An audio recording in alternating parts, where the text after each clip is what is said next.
We have ourselves a series as the Phoenix Suns even it up 2-2 with the Denver Nuggets with a home Game 4 win. You thought the Suns' Big Four was KD, Book, CP3, and Ayton.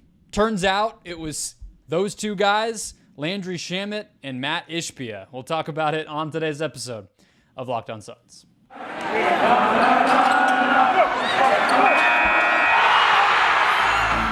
You are Locked On Suns, your daily Phoenix Suns podcast.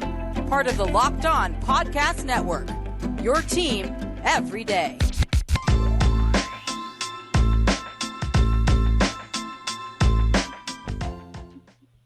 And we are back. This is Locked On Phoenix Suns. We're part of the Locked On Podcast Network. I'm your host, Brendon Kleen, credential media member covering the Suns for the past 6 seasons, a writer at Suns.com, and the host of the Just Basketball Show. Thanks for making Locked On Suns your first listen after an awesome Game 4 win by the Phoenix Suns. A lot to break down today. Hit follow or subscribe if you have not already to get this show in your feed every single Monday through Friday. We're getting some weekend playoff games, so you're getting really more like 6 shows, getting locked onto your favorite team every day, become an everydayer. Get all of the updates, analysis, news, everything you need about your favorite team. You can also follow along at Locked On PHX Suns, where you can give your 7 words or less game take after each and every playoff game, win or loss. We have at Joe Grabinski today with best win of my life.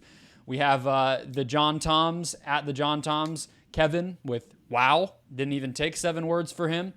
And we have Roberto Aaron, 83, with I think an apt way to sum up. Well, almost every single one of these was from Landry Shamet today, Brandon, but this one was the best, I think. He just said, I'm sorry for all the Shamet slander. I think we all owe Mr. Shamet an apology, or a lot of you owe Shamet an apology. I've been the truther here, holding firm up until very recently, so maybe you guys can tell him sorry. But he is Brandon Dueñas. He is a writer over at Bright Side of the Sun, joining us as he does every single Monday. In this case, a playoff game recap Monday. But let's get right down to it, Brandon. 129 to 124. I think this was maybe one of the best games that I've ever been at in my life. I'll start it right there. But I've talked about games 1 through 3 solo, so I'm excited to have you along for this one. Tell me what your thoughts were coming off of an incredible playoff basketball game here in the Valley. Yeah, first of all, I would like to issue my apology to Landry Shamet because insert the whole Shaquille O'Neal, I wasn't familiar with your game meme here. Really stepped up, rose to the occasion, so kudos to him. But the overall takeaway just continues to be Devin Booker. I mean, he's just sensational. He's playing on a different level right now. It's just ridiculous to watch what he's doing. It seems like Basketball Reference is breaking with every stat that he has produced so far through his playoff run. It's just one of those runs that I think, as long as he continues to stay healthy and stay hot, like it could be remembered as one of the greatest of all time if the Suns can really continue to grind out some wins. So now it's a best of 3. It's mano y mano. This is what we thought this was going to be, and Denver's a very tough place to win. So can't get too high off this win because Denver, going back there, they're going to do whatever they can to protect their home court. So just got to hope that at least one role player can step up like Shamet did on the road. Because if Durant and Booker are going off like that, that's all you really need, is just someone else to step up. Yeah, the Suns got 40 bench points tonight. We'll talk about that a little bit more in depth in the second segment. And a little help from Matt Ishbia, an extra point, and potential suspension for Nikola Jokic. So we'll get to that. We're not skipping it on purpose, folks, but we got to start with the big stuff first, the win, what actually happened here on the court. I did want to let everybody know today's show brought to you by Prize Picks. First-time users can receive a 100% instant deposit match up to $100 with the promo code LOCKEDON. That's prizepicks.com, promo code LOCKEDON.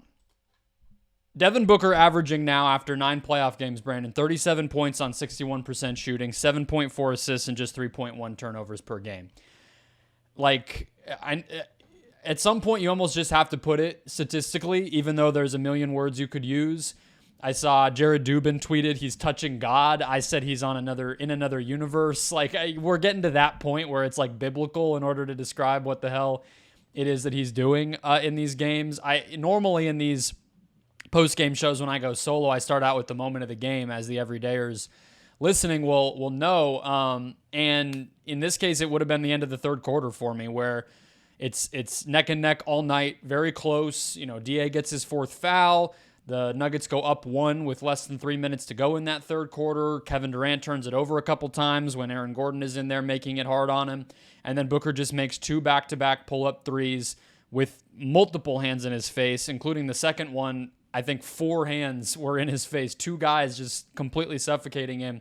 And he puts the Suns up 6, and that's a lead that they would never go on to let go of.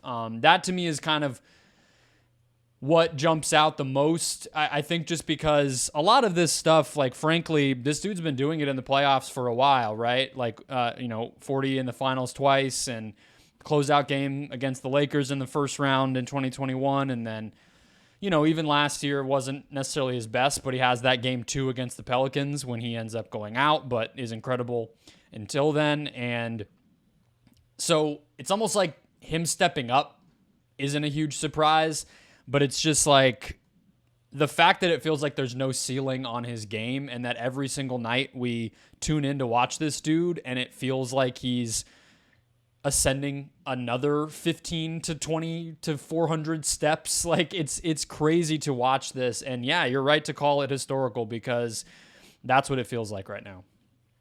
Yeah, I think KD put it best when he just called his performance spiritual. That's what this whole playoff run feels like at this point. It's just like I've already said, just a different level that we've seen these moments from Booker where he takes over games, but whenever it's this consistent throughout the course of the game on both ends, making the right decisions, and you're almost surprised when he misses at this point. It's just ridiculous. He's just seeing the hoop looks like an ocean to him. Everything's just effortless at this point. So did you have a favorite shot?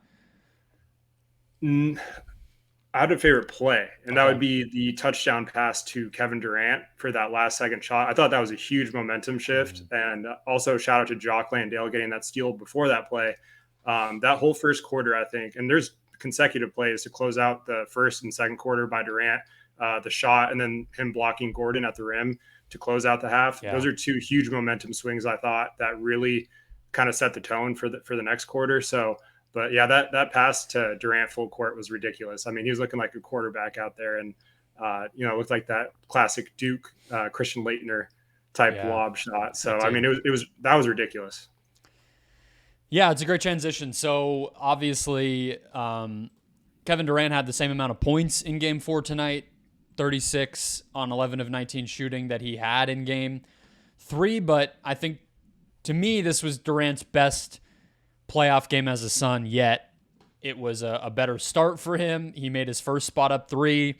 He, on his first ISO, got to the free throw line against Gordon, and that would be a real rhythm breaker in this game for the Nuggets. Gordon was, not in severe foul trouble at any point, but he only ends up playing 36 minutes. I think a lot of that has to do with the fouls, and anytime he was in there, you could notice it. And so Durant being able to get him into foul trouble early, I think not only helped get to the line and get a rhythm early in the game, but make his best defender have to sit for various portions of it. And yeah, you look up and it's 72 for those guys on absurd efficiency, and they needed every single point of this. It felt like a game the Suns controlled, but the final score, a lot of these moments, that was not really what it was, because Nikola Jokic was, if Booker was in another universe, Nikola Jokic was like one planet over, sitting right next to him on that same universe, because he was at 53 points in this one, 11 assists, 13 trips to the line, and he shot 67%. So the Suns needed those 2 dudes to be great, because Jokic was amazing. Yeah, I mean, there is nothing you could do about what Jokic was doing tonight. It was ridiculous. Just seeing those 2 trade baskets, and like not just them, but like Durant and Murray even. There was a stretch in the third quarter where it was just like both teams were playing hard defensively, contesting shots, but it just didn't matter. And that's just, to me, that's the best type of basketball to watch. Like I like defensive battles, but when you're witnessing, good defense versus great offense, that's just, top tier basketball. So I think we got to see, we're going to probably see a lot more of that this series, just because, the 2 duos of Booker and Durant and Murray and Jokic are just having historic playoff runs at this point, in terms of just, combined, all like across the board stats. So just seeing those 2 duos go to work, and then it really just comes down to which role players step up. And we saw at home, the Suns got more contributions from players we didn't see in Denver. Just like we saw in Denver, some of the role players stepped up. So I think that's honestly the main key heading into Denver is which who's going to help at this point? Is it going to be another Shamet game?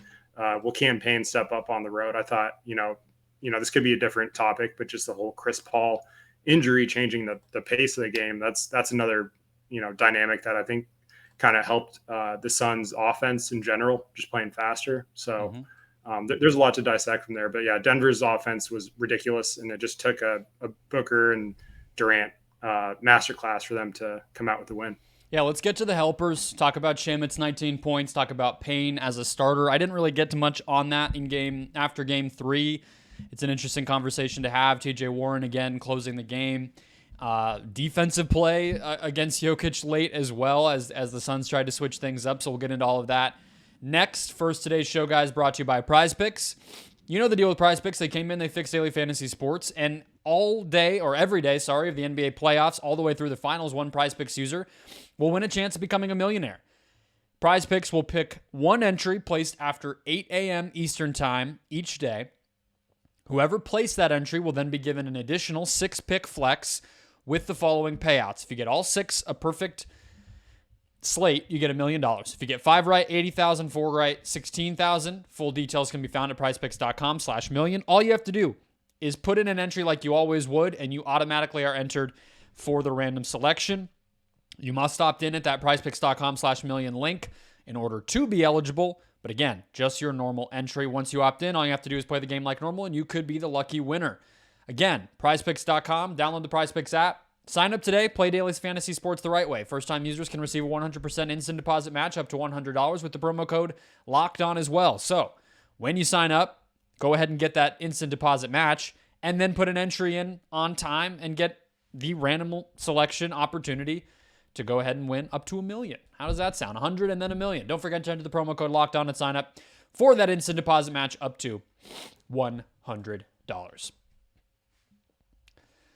All right, Brandon, let's jump back in here. Landry Shamet, 19 points. We got to get to it. It was all the rage on Twitter. It was a crazy thing in Game 3 because did you go to Game 3? Did you end up going? I did not, actually. Oh, I will, guaranteed I will be at Game 6 at this point now. So Okay. that's nice. That's all right. lock it in. You're off the hook, too, because I was like, I didn't get a text, so I'm really hoping you didn't go. We have to have our fries drink as we discussed on the last show. 100%. Hopefully after a win. Exactly. All right. So Game 3, Landry Shamet, it was like one of the first times where I was like, this is what it was like for Philadelphia with Ben Simmons, where the internet manifested itself in the arena. And Terrence Ross got the biggest ovation I've ever heard a player of his caliber get in a game when he checked in. And then Landry Shamet was kind of getting booed. It wasn't like full-on boos, but it was murmurs. So when the crowd's a little restless when a guy makes a mistake. I thought Shamet was fine in Game 3. Not great, not bad.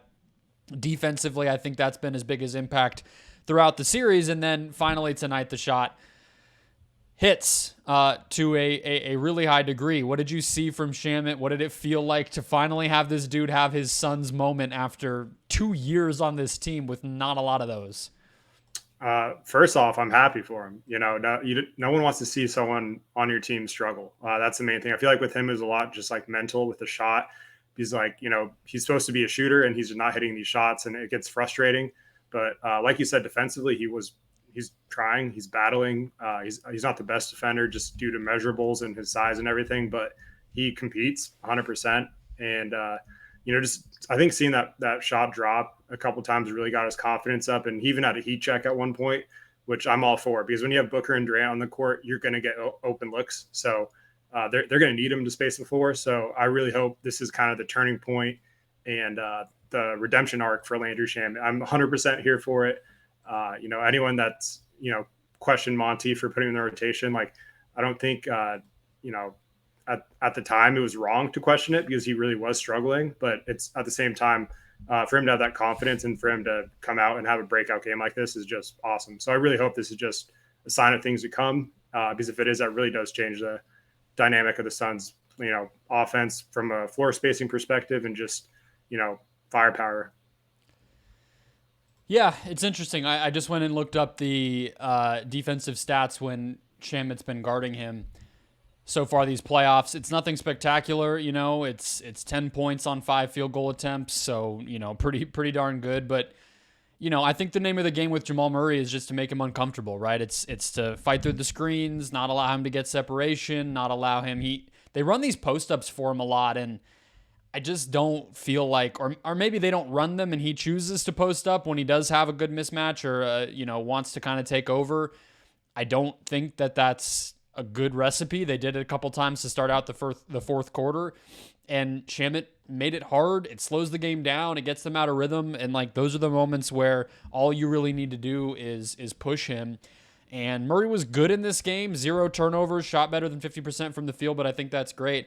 And then the shot, right? So Shamet, I think the biggest thing has been not taking them, right? That's always been the thing with him. We've seen these games, like there was a Bucks game during the regular season last year. There have been a couple of these moments where when he gets 5-10 of them up, odds are he's going to make, 3-4 of those shots, but he just doesn't take them. And so I think there was a big lift to, I believe he made his first 3 of the game, not in that fourth quarter. And then by the time the fourth quarter came around, he was pretty comfortable. I think the craziest one though, Brandon, the pull-up 3 on the left wing, I know it was late in the clock, but it's just like, if you had told me anybody on the team would have made that shot, I think Landry Shamet would have been like the 5th or 6th draft pick on that. Yeah, no, that's what the Suns need out of him. That confidence is huge. That's why, if this does end up being that breakthrough game that carries over into games, 5 and 6 and beyond, then, it really does change. Like, it sounds crazy to say it about a role player, but like just having an extra floor spacer that is reliable really changes how the teams have to think about guarding Durant and Booker, because it's already tough enough. And, when teams sag off a Kogi or force him to make decisions in the short roll, that kind of slows the Suns offense down a lot. So if you could have, Shamet as that option instead, where A, he's not killing you on defense and he's at least, putting up a fight, and B, he's hitting shots, then that's a combination that just bodes well for the Suns. And I think, really hoping this is just the start of a Landry Shamet outbreak. So not just something that we look back on and be like, remember that Landry Shamet game? So we'll see. I mean, he's still, as long as he's shooting confident, that's all you can ask for at this point. Yeah, I mean, Terrence Ross made, I guess he made 1 more 3 this game than he did the last game, but he took a couple less, so his impact was there. In a lot of games this year, that shooter was a Kogi. In the first round, it was Torrey Craig a lot. At times, it's been Chris Paul. At times, it's been Kevin Durant. When the Suns are able to get that guy the ball and that guy makes shots, you really are going to have a tough time beating them. You know what I mean? And ideally, would it be somebody a little more reliable than any of the lists that I just listed off there? Yeah, but they have what they have, and as long as one of these dudes is stepping up as a release valve offensively each night, they're going to be in a pretty good position. What did you make of the Ayton-Landale thing and kind of how that carried over into tonight's game, where Ayton did end up closing, but Landale and his minutes were pretty close to even overall? Yeah, I thought Monty actually did a pretty good job of just balancing that, just kind of based on like the flow of the game. It didn't seem like anything was forced between, Ayton or Landale. It's just more of, this, Ayton did get in some foul trouble, so they had to go to Jock at one point. But I thought in the minutes he was in there, he really held his own, fighting defensively and really just, making plays. And if you get good minutes out of Jock, like I've said in the past, it really, in that second unit, it really opens up the offense. Whereas, Bismack, as great as a rim protector as he is, he kind of, stalls the offense at times, I think. So, and in this series, especially against Denver, where you're going to need to score points to beat them, I think having Landale out there really opens up the floor. And, DeAndre had, I think it was like 8 and 8 in this game, which, was pretty quiet on the surface, but I actually thought his engagement was a little bit higher, and there's no sulking or anything. It's never been about the numbers with him. It's just more of, is he engaged defensively? Is he trying? And I thought I saw a little bit more of that in this game. So overall pleased with the bigs tonight, even though Jokic dropped 53. It's just, there's not anything you could really do at this point with how he was playing. It was just ridiculous. It's kind of hilarious with Jokic, where in game 3, I think I asked the question of Monty about getting in the passing lanes, because it felt like Payne, especially in game 3, was pretty solid getting deflections. And Shamet, Booker, I think all those guys were able to get their hands on a few of his passes. And then I kind of like almost got embarrassed asking the question, because I remembered like, okay, but the dude had 17 assists, so didn't go perfectly. And then tonight, 53 points. And I think someone else asked a question about, making him uncomfortable, the 6 turnovers again in this game, whatever. It's bizarre, but I really think it speaks to how much he's having to do. You know what I mean? And the fact that Murray is not necessarily a table setter. I mean, he had 7 assists, but a lot of the assists that he has to me are often to Jokic, and Gordon, Porter, 11 points apiece. So on the Nuggets side, it really is that, right? It's like you just need 1 or 2 other guys besides your best 2 to step up, and it's crazy to say. I don't think anyone would have necessarily thought the Suns would be able to get this level of performance from their role players, but they have. At home, at least. We'll see what happens, but it's not like, to me, the Nuggets role players were amazing at home. Game 1, Gordon and Brown went off. Game 2, KCP had the big fourth quarter. So they got it, but it felt as random and fluky as it has for the Suns, even though I think the Nuggets guys you would say are more reliable. But anyway, with Payne, let's close there. I mentioned him with the passing lanes in Game 3. In this game, 5 and 4, but I feel like in these games, Brandon, he's had the best bad games that I could think of. He feels like he's making an impact, and but he's not making shots. He's not really getting a lot of assists. The box score doesn't show it, but I still feel like he's kind of done his job here. Yeah, no, that's a good way to put it. I think just he knows his role. He's not really forcing a ton offensively. He's just trying to make sure that the offense is running, which I think they need to get those transition looks, and that leads to a hockey assist or 2 where he makes the right play, and it leads to them kicking it out to an open shooter. So I think just in terms of controlling the tempo, he's done an awesome job. That's all you can really ask for at this point when you're replacing Chris Paul. You're not going to be table setting a team with Devin Booker and Kevin Durant. That's not what your role is. Your role is to make sure that the offense is running smooth, that you're a downhill threat, and that you're playing hard defensively. And I think he's doing all those things. And if he's not really doing a lot offensively, but that it's not really been needed at this point, just because of how Booker and Durant have played, which is pretty surprising to say that about a team that's down Chris Paul, that you don't really need his offense, but you kind of don't. Like, as long as he's doing his job and making sure the team's getting in their sets, that's all you can ask for at this point.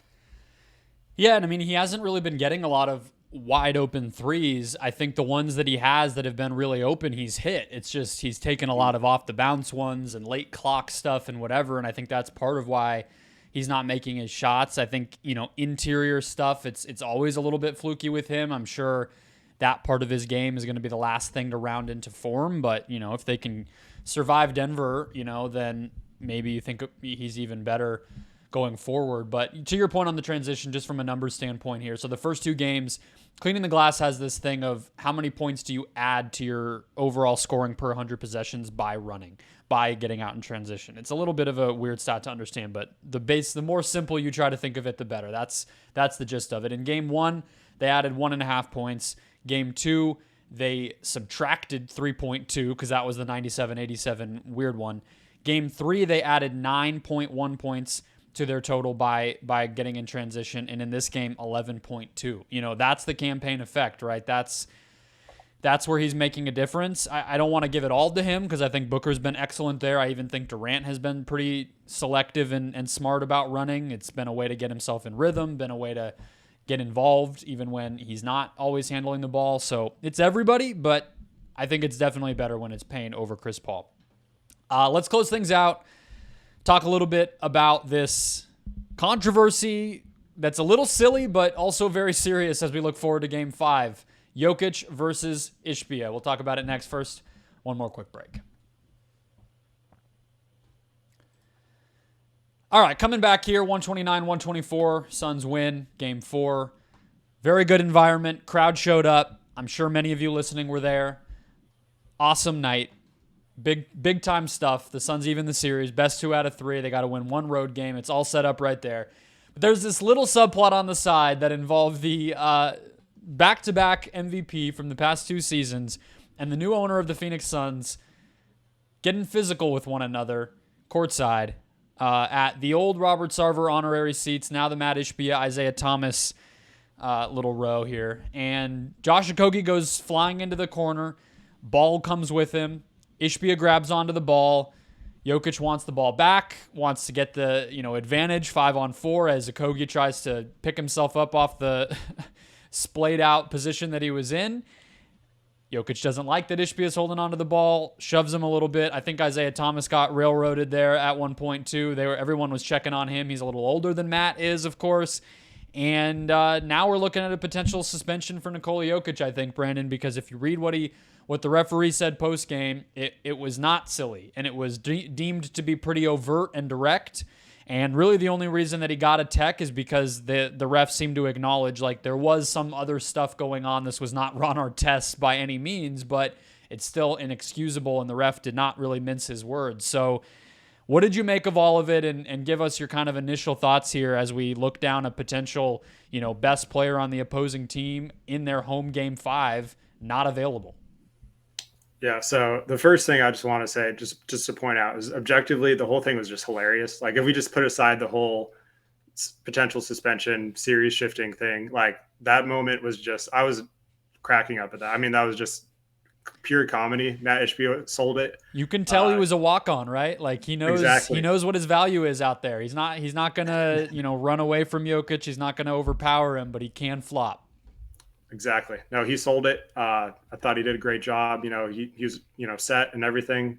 There's like Chris Paul type of charge right there. But to put, getting back to like the main point is no, hold on. We can stay on the funny for a minute here, because I had to wonder. So post game, Book said he did his job. He got us a point. I feel like there might have been somebody in the Suns, communications or marketing team that was like, hey, buddy, like, if you get asked about that again, like, as a communications professional yourself, Brandon, I'm sure you can relate to that. Or it was like, maybe don't say he did his job when we're looking at, trying to maybe argue our case here. But the other part of this that made me laugh was Magic's tweet. Did you see this? I've not yet. Okay, so he said, Jokic, I enjoyed your performance, but I didn't appreciate the elbow to my fellow Spartan and Suns owner Matt Ishbia, LOL. It's like the one actual like opinionated Magic tweet we've gotten, though. I feel like the real Magic tweet you would have expected would have just been crazy play between Nikola Jokic and Matt Ishbia, good win for the Suns or something like that. He kind of went at Jokic there. Yeah, that's his guy. That's his guy. I mean, if it was Sarver, I highly doubt Johnson would be tweeting the same thing out. In fact, I think Suns fans would probably view the whole thing a little bit differently. Sarver would probably have some sort of burner and just be, in the mentions of everybody. I'm convinced Robert Sarver must have had many burner Twitters, and there's just, some reporter needs to find it, or they're all deleted now. They're still out there somewhere. He's we got to find him. Yeah. Yeah, no, the whole situation I thought was just hilarious. And now the whole discussion has turned into the suspension thing, which, I know we kind of talked about a little bit before we started recording. What do you think? So based off the rules, it warrants a suspension. Do I think he should be suspended? No, I do not. And I get it. Like, there's a lot of Suns fans that are bringing up the whole, Diao Amari thing, which gave me PTSD as a kid growing up, ruined my childhood. So I get it. I don't want this series to come down to that, though. I'm sick of all the excuses, all the narratives, all that. I don't want this series to become the Jokic suspension series. I want the Suns to beat the Nuggets full strength. I don't think an incident like that should determine a playoff series. If Booker did the same exact thing in Denver, I promise you would have a much different opinion of it. And that's fine. That's what fans are, fans are fans. Yeah. And I get it. If that's your logic, is like, going back off the Suns getting screwed by this before. But I don't, like, being objective, I don't think that warrants a suspension. But by the rule book, it looks like it meets your criteria. So if it happens, I think it's unfortunate, but Suns fans will probably disagree with me on that. But yeah. Where are you at on that? I have to admit, I was in post-game media. I was doing our Locked On Sports Today show, and then, I'm driving home and everything. So I don't feel like I've seen all the cases being made online the same way that I'm sure a lot of people listening might have already. But what I will say is, so we should also say, post-game, adding to the hilarity of all this, and I think making the Nuggets not doing themselves any favors with how they're talking about this. I think they're worried about a suspension too. But Michael Malone said, they all keep calling him a fan, right? They keep calling Ishbia a fan, and they all know who it was, obviously. Even Monty, who always tries to pretend, I don't know anything. I've never seen anything. I've never touched the internet. What's any of that? I have no idea. Even he was like, I saw it after the fact, but in the moment, I'm just trying to, So they all knew. I also think it's kind of funny, and where my mind kind of goes is Deandre Ayton got a technical foul in this game that people might have missed. It kind of went by quickly. I think Murray missed the free throw for coming out onto the court and yelling about, I think it was a foul on Durant in maybe a moment. I think he was trying to block Gordon or Green. And Ayton was pretty smart there because he came almost all the way to the basket, but he was along the baseline. So it didn't count as being in the, crossing the line onto the court. Lucky break there because that could have been bad too. And I guess that's where my mind goes because it's about the letter of the law. But I wonder, and I sort of think there's a possibility here that similar to what we saw with the Draymond Green thing, right, where the league publicly said that they considered precedent. It would just be difficult for me to imagine that one of their, most sort of unbothered, non-threatening, low-profile stars, that they're going to suspend him for one mistake when I think everyone watching that, as much as it is the letter of the law, the meme instantaneously became Ishbia, the same thing we just joked about, right? Taking the charge, he's a hooper, all that stuff. And I think that they'll consider that even if they will never tell us they consider that.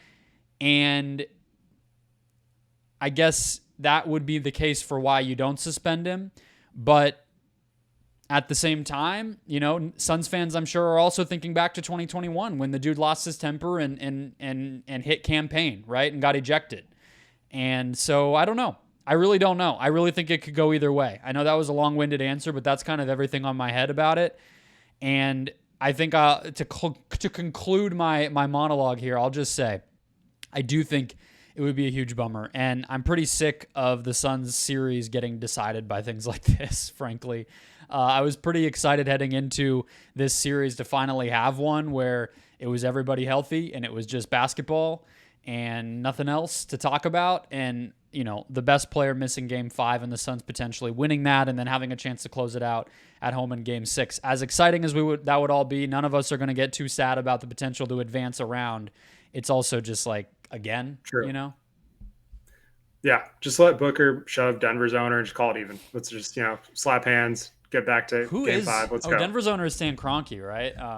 It's one of the only dudes richer than Matt Ishbia in the league. So from that standpoint, that should be able to make him feel okay. But he also doesn't spend money on the team. So maybe that's some of the jealousy coming out is Denver's fans are just upset because they know their owner would never do something like that. Dude's 75 and doesn't actually care about the Nuggets, so they're just kind of upset because they know their owner doesn't have what it takes in that spot.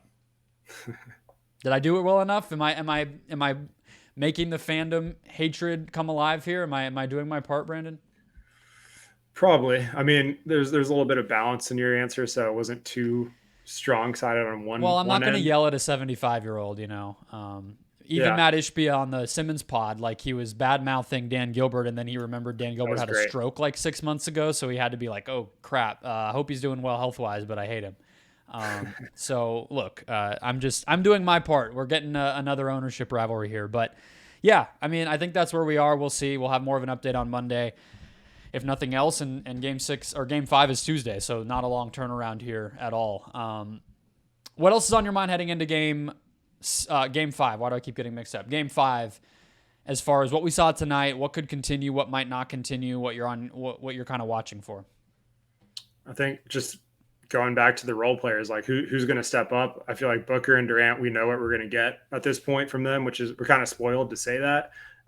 Probably won't be scoring for 75, 80 at this level of efficiency every game, but those two guys, it wouldn't shock me if they continue to, just with the way they're playing and how well they're feeding off one another. But I really think this last game was just kind of felt like a turning point in a way where, if they can carry this confidence and momentum over into Denver and, take Game 5, then that really puts the pressure back on Denver, obviously heading back to Phoenix. So Like Book said, the series doesn't start till a team wins on the road is like the old saying, which, I could pick apart that whole argument a little bit in a sense. Well, but some series never start, right? Exactly. Yeah. But, I get it though. It makes sense in this series just because I feel like Denver is such a tough place to win. So, it's all hands on deck. Do whatever you can to win game 5 and try to get back to Phoenix up 3-2. Just keep taking it one game at a time at this point. Maybe this is the moment for the Durant playing every second of the game like he did a couple of years ago. Because I tend to agree. I mean, if Jokic does play, you have a golden opportunity. You know what I mean? If you win this road game, you might only have to win one, whereas, you go to game 7 and that feels like a whole separate battle. It's like game 7s are crazy even if you're at home. So you got to just try to take this one and then have a chance to close it out at home and then have one in hand. So if you don't, you get that game 7. That has to be the mentality. I'm sure it will be. Rotation-wise, my last thing, I think you just roll with these 9. Yeah. TJ Ross. Terrence Ross hasn't been incredible, but he's gunning, which is what you want him to do. And I think TJ, the only way to get the most out of TJ Warren is to keep giving him minutes. I think we've seen that, right? Whether it was Brooklyn or Phoenix this season, it's like if he's in one game out the other, that's a great way to get the littlest out of him as you can. You got to empower him, give him confidence, give him rhythm, keep putting him in the same spots in the rotation with the same other guys out there, give him the, comfort of knowing where his shots are going to come from, all that stuff. And he's been fine defensively too. So he would probably be the one that people might look at, him or Terrence Ross, the 2 most recent additions to it. But I think this is an offensive series and you want your offensive guys out there.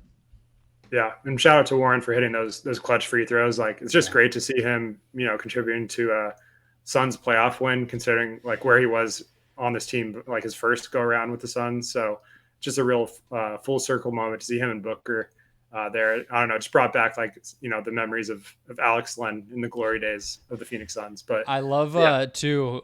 It's honestly surprising and impressive to me how many fans I think kept their TJ jerseys, because I see them. Like, that's like after maybe Booker, Durant.